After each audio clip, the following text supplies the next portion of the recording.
Hello everyone, today we're going to talk about hypertension.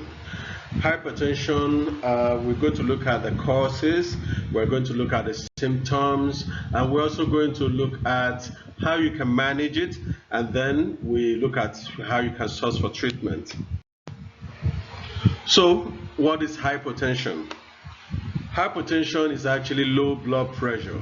It is generally accepted to be when the blood pressure is lower than 90/60 millimeters of mercury.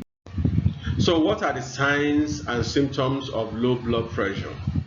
Well, one of them is feeling lightheaded, and then you feel dizzy, and this could result into fainting. And then another symptom is feeling fatigued. That is general weakness. You've done nothing vigorous, but then you feel weak and tired. And then also the feeling of nausea, having that nauseous feeling, you want to vomit or you're already vomiting. These are part of the signs of low blood pressure. Then you also have clammy skin, that is sweaty skin without serious exertion. The weather is not hot, you are not in a hot environment, but you just keep sweating. So this is also a sign of low blood pressure.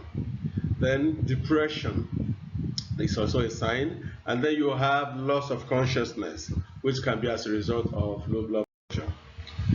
Blurry eyes or blurry vision, your vision just suddenly become blur, and then you don't see very well. And then you also have this rapid breathing or shallow breathing. These are all the signs of the low blood pressure. But remember, some people will exhibit some of these signs. You may not have to exhibit all. Of course, a proper diagnosis is what was actually determine whether you have a low blood pressure.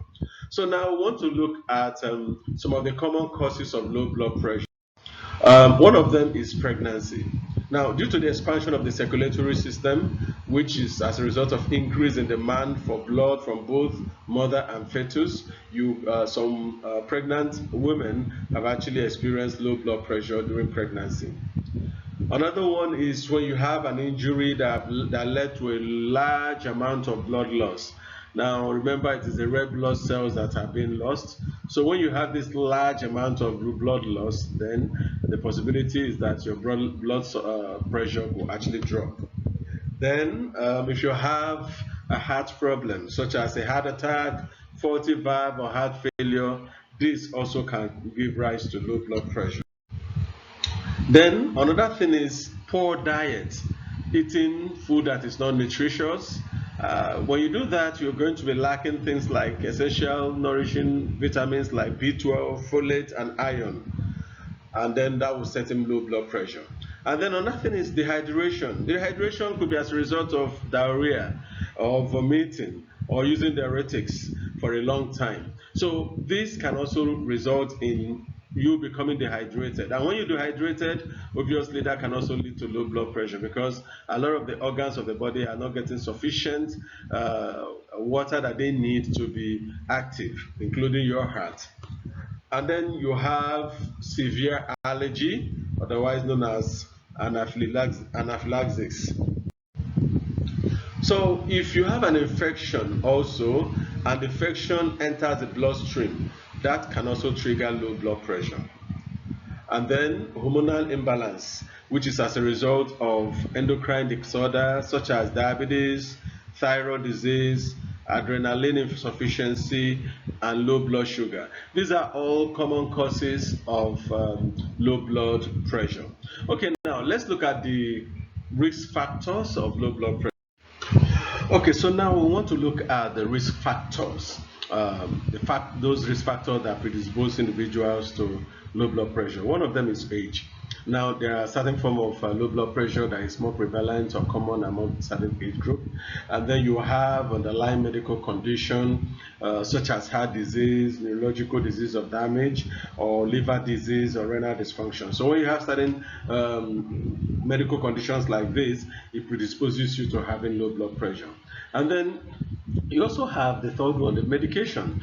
Certain medication actually can lead to low blood pressure, such as alpha blockers, and then prolonged use of erectile dysfunction drugs and so many other drugs like that. So of course, your pharmacist and physician should be able to advise you appropriately.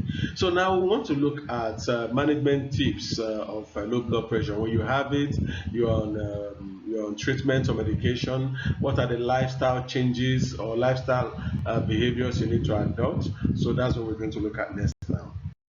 Well, first, you have to increase your salt intake. Now, we don't mean that you have to add more table salt to your food, but we are saying that you take more things that will be sources of salt, such as fish, meat, crayfish, cheese, and the like. And then increase water intake. Drink a lot of water. Drink a lot of water. That will really help you. And then reduce, or if possible, limit the alcohol intake.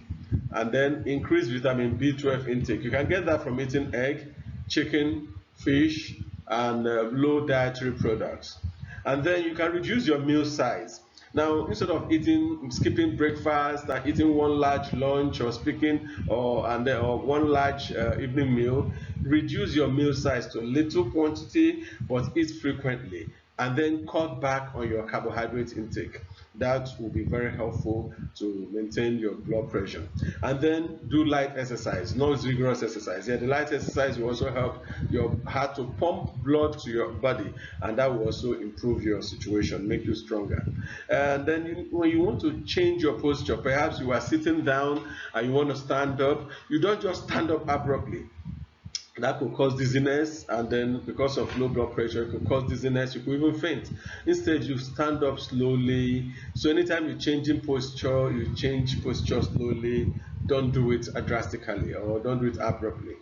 And then you do well to understand the things that are the triggers to your condition. If it's an allergy, some things you are allergic to, that once you are exposed to them, you begin to feel the low blood pressure will set in, or certain medications you have used. Try to just be observant and know what your triggers are so that you can avoid them. Then you have to do regular blood pressure check. Of course, because when you're doing your regular blood pressure check, you'll be able to see when your blood pressure is getting too low or is about to get too low, and then you take appropriate steps as advised by your physician. So when it comes to treatments, we have alternative remedies that have been proven to be very, very effective in the treatment of hypotension or low blood pressure without any adverse reaction. So these particular remedies include Ganoderma lucidum, cordyceps extracts combined with blood cleanser, shiitake mushroom, and ginseng. Now the thing is, you can't just go about looking for this particular extracts here and there, because they're already available in capsule forms or liquid form, and they have been very, very, very effective in treating low blood pressure issues. So we have all those things in capsule form and liquid form. So for treatment or getting this, actually contact us for consultation, because your case has to be properly diagnosed, and based on that, appropriate treatment will be recommended. And then if you want to reach us, please send a mail to wtlhealth48@gmail.com. You can also send up a WhatsApp message or call this number +234 706 763 9302. That is if you are calling from outside Nigeria. And if you are in Nigeria, you can send a message or call 0706 763 9302. And please remember, you can also go to wavenet.com.ng/brand/for-how to see products that are very good for your general good health and well-being. And please don't forget, subscribe to our channel, like our page, and then remember to share. If when you do this, you also have a chance, or you stand a chance of getting free consultancy and rebate on treatment. Bye.